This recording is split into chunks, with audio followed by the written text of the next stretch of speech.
sedulur, jumpa lagi sama aku Dewangga dalam channel Dewangga Wasik. Mungkin sebagai perkenalan bagi sedulur semua, aku akan mengajak sedulur untuk mengetahui kegiatanku sehari-hari ini. Pertama, aku punya hobi dalam bidang fotografi. Selain fotografi, aku juga punya hobi membuat sebuah film, video, ya pokoknya ya era digital gitulah ya.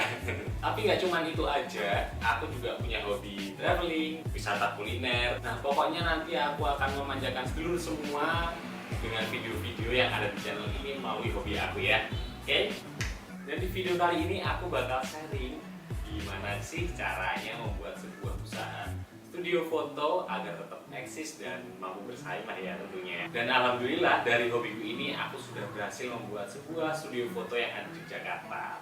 Dan bagi kalian yang punya hobi sama kayak aku di bidang fotografi dan pengen punya usaha studio, kalian bisa memulai kok dari yang sederhana dulu sampai kelas menengah ya, tergantung budget kalian lah. Memang yang namanya usaha pasti juga ada semanisnya ya, kadang di atas, kadang di bawah. Tapi nggak boleh loh kita menilai orang masuk wah enak ya bisnis itu, gampang bisnis itu, gitu-gitu aja, bisnis itu cepat naik dan bahkan kita bakal dapat omset yang banyak dengan cara yang itu aja. Maksudnya ya dengan usaha yang minim lah, dan itu nggak bakal mungkin terjadi sih menurut aku. Kita harus mulai benar-benar dari nol, kita harus mencoba sesuatu yang baru, kita harus kreatif. Dan mungkin kalau kita lihat orang-orang tuh kesannya enak, sebenarnya nggak juga sih, pasti juga bakal ada titik-titik berdarah-darahnya gitu. Kita kayak susah banget, kita udah kayak mau nyerah, putus asa, ya pokoknya ya nggak enak-enak dulu lah di awal bisnis tuh pasti kayak gitu sih. So dari situ kita bisa lihat mau membuka sebuah usaha itu butuh effort yang besar banget,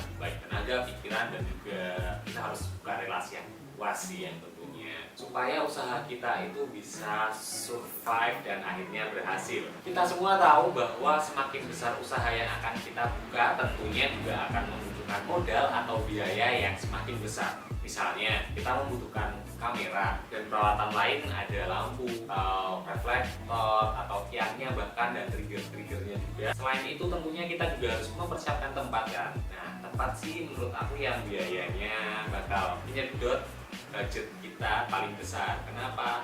Pertama, kalau kita nggak punya tempat atau lahan yang akan kita jadikan studio, tentunya kita harus nyewa dong. Nah di situ kan anggaran paling besar akan masuk ke situ. Dan nggak kalah juga tentunya adalah promosi.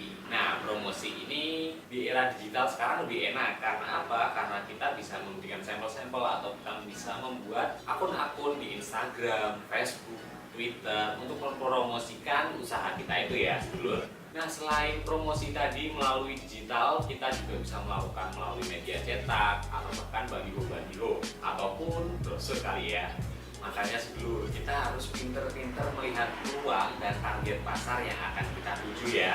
Syukur-syukur kita bisa membuat usaha lain selain usaha studio tadi untuk menunjang usaha kita ini. Jadi tempatku itu adalah sebuah ruko 2 lantai. Nah studio aku itu ada di lantai 2-nya, dan yang lantai satunya itu ada usahanya omku, itu kayak cetakan gitu, jadi desain grafis. Teman-teman juga bisa loh main ke sini. Berikut ini beberapa tips yang aku punya dan bisa aku bagi sama sedulur semua untuk membuka sebuah usaha foto studio. Yang pertama, menentukan jenis layanan beserta dengan price list-nya. Gimana sih caranya untuk menentukan harga dan juga layanan-layanannya ya? Menyarankan kalian sesuai dengan budget kalian pertama. Jadi alat apa yang kalian punya, kemudian backgroundnya seperti apa, konsepnya seperti apa, itu tergantung kalian lagi. Kemudian kita harus menentukan price listnya. Nah dari mana sih kita bisa tahu price list? Yang jelas kita harus melakukan survei ya. Jadi kita minta beberapa price list dari beberapa studio yang ada, atau kita sharing-sharing lah sama teman-teman kita untuk mencari sebuah harga yang pas di kota tersebut. Contohnya kemarin aku di Jakarta melakukan beberapa kali survei, dan aku juga tanya sama teman-teman aku yang udah punya bisnis sebelumnya, berapa sih pasnya, berapa sih enaknya kalau di Jakarta. Jadi kita nggak terlalu up banget harganya dan juga nggak terlalu low banget. Kalau terlalu up tentu kita juga bakal susah dong cari klien atau customer. Tapi kalau terlalu low jelas kita bakal kena omel nih sama teman-teman kita, pengusaha-pengusaha lainnya seperti itu. Kita harus menentukan juga nih apa aja sih layanan yang bisa kita ambil. Contohnya wedding, pre-wedding, foto indoor kayak pas foto, personal, foto grup, atau foto wisuda,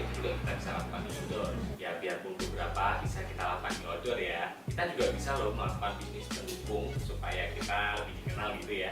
Mungkin bisa dengan cara melakukan jual beli kamera second, menyediakan aksesoris kamera, tripod, flash, baterai, album foto, figura, dan juga aksesoris lainnya lah. Selain itu, untuk menunjang tadi, kita juga bisa membuka usaha seperti desain grafis. Kenapa? Karena jelas dong, siapa sih yang sekarang nggak butuh desain?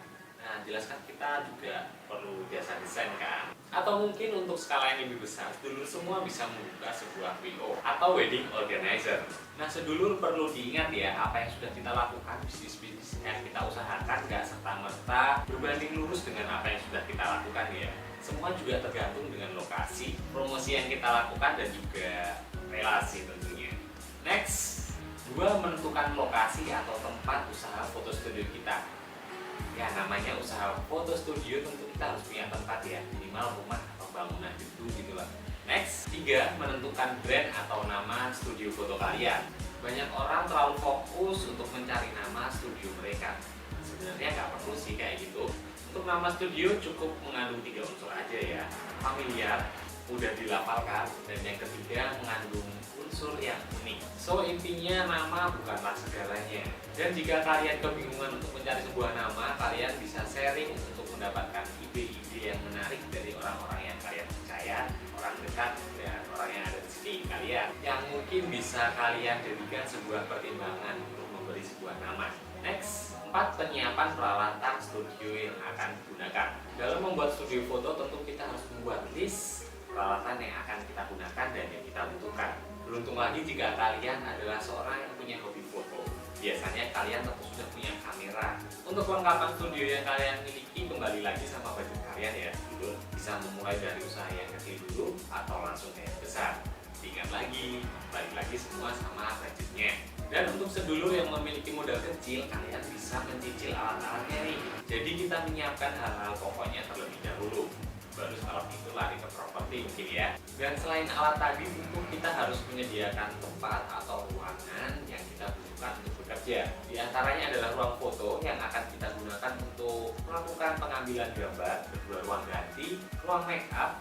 Hal yang tidak kalah penting adalah ruang penyimpanan alat, karena kita harus menjamin keselamatan alat-alat kita tentunya. Tempat atau lokasi adalah faktor yang penting di mana kita akan memulai usaha. Lain halnya jika sedulur semua hanya menyediakan jasa fotografi. Dan apabila kita punya tempat yang tidak terlalu di pinggir jalan atau ada masuk gang mungkin, balik lagi ke hal-hal yang sudah kita bahas tadi, promosi adalah hal yang paling penting dalam melakukan usaha. Bahkan promosi juga bisa dijadikan sebagai patokan berhasil atau tidaknya usaha kita itu ya. Jadi sedulur nggak usah minder dulu nih kalau punya tempat yang agak masuk-masuk dan seperti itu. Yang penting promosinya kok. Bagi sedulur semua yang pengen mempunyai studio foto, yuk dimulai aja. Jangan menunggu mempunyai tempat yang ideal menurut kalian. Sekian dulu video kali ini. Jangan lupa like, komen, dan subscribe. Jangan lupa juga nyalakan lonceng notifikasinya supaya kalian tahu kalau ada video baru yang aku upload ya. Sampai ketemu lagi di video berikutnya dan thank you for watching. Bye.